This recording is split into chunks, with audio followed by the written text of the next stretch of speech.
Hey everybody, so I'm just doing a little bit of a 40k chat today. Specifically up front, I'll just tell you I wanted to talk a little bit about Kill Team, my experiences with it, and just sort of comparisons of large-scale games and small-scale games, narrative campaigns, things like that. By no means do I consider myself sort of a rule hammer or an expert on from edition to edition and 40k. As a matter of fact, as many of you know, I kind of took a step out right before 7th, and have talked about coming back a bit, and but last spring I kind of just refocused my gaming time, at least, not necessarily all my painting, but on other games. And so just wanted to talk about that. I guess this weekend, in addition to playing Bolt Action, I did have an opportunity to play some Kill Team, and I actually thoroughly enjoyed it. I know it's not anything new. As I understand it, there's been Kill Team way back in earlier editions, but then I think in 6th they came out with an ebook that I think is the latest rendition, and then there's some unofficial supported versions of Kill Team that go in more in depth that I've not played, but I understand they exist. This is the group that I actually used, other than the fact that this Warlock, although he was there, I actually brought one less Warp Spider than what I needed for my list, and so I proxied that Warlock as a Warp Spider last minute. My opponents were fine with that because we're pretty casual. And so actually they did really well. You know, I actually was just thinking about the game when I was reading the rules and thinking what I could bring and cramming into the points and what would work well. I used the Warp Spider as my leader in Kill Team, the Warp Spider Exarch, and just their maneuverability was just really good for Kill Team, I felt, and their punch too, you know, with their guns as well. But it was a fun game, you know. It was good, and actually I was against Space Marines, and it wasn't an easy victory. There were times when it seemed like I was going to lose, but I really liked it. I really liked how you can use each figure like in a skirmish game as an individual, and kind of breaking away from the squad kind of game. It felt fairly tactical in the game as to what I was doing, and it was just a lot different. Even though you start on one side of the board still, you're not like sort of like a lot of games. It felt like you spread out pretty quick and you were all over the place. Part of that is I was using Warp Spiders.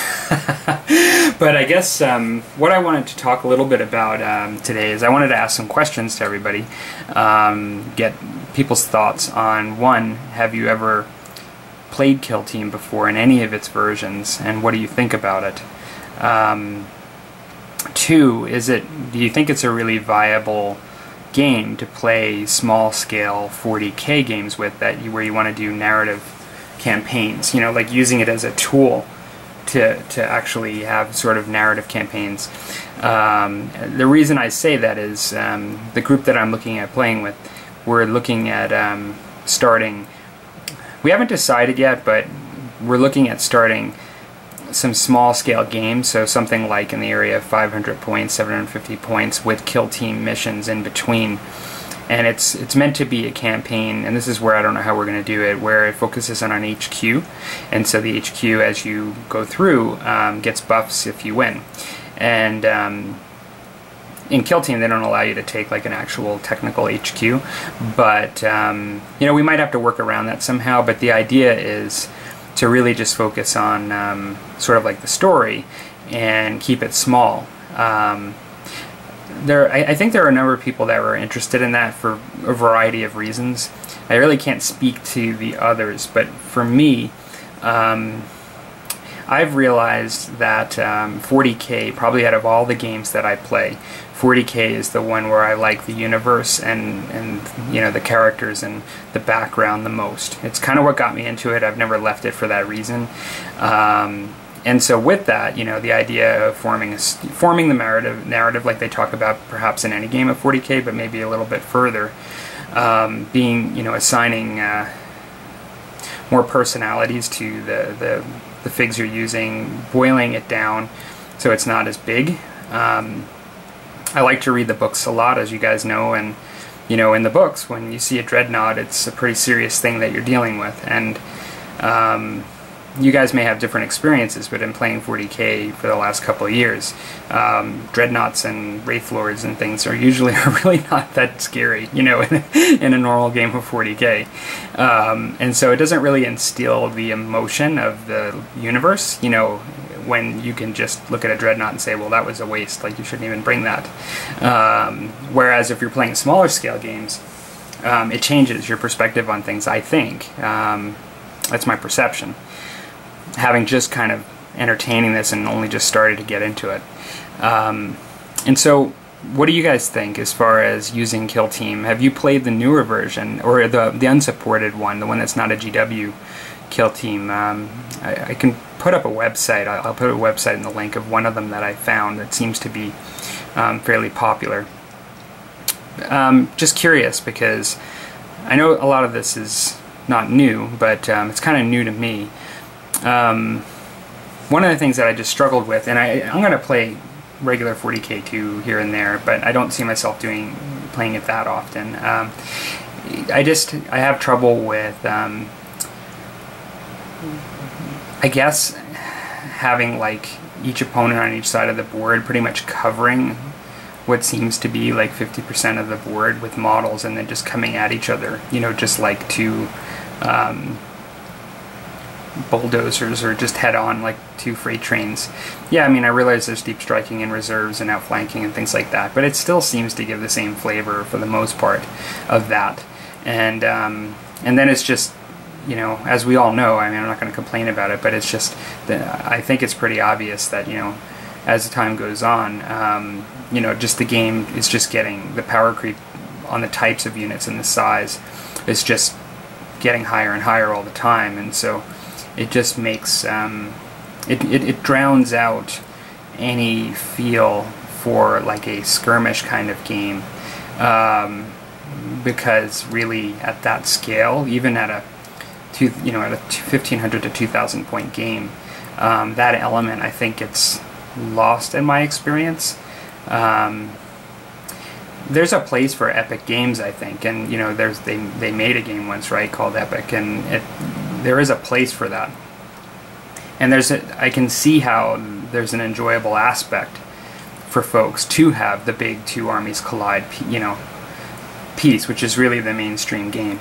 But for me, in order to really stay in 40k, which I thoroughly want to do because of how much I like the universe and painting it and just everything, this is the way I think I want to go. This is what seems more appealing to me and enjoyable. I found the Kill Team rule set to be fairly simple. I mean, it's on the backbone of the 40k rule set, but really what you need to know for the Kill Team 6th edition one, the ebook one, is fairly simple. I could actually see it being a bit more robust than it currently is, in order to capture that better.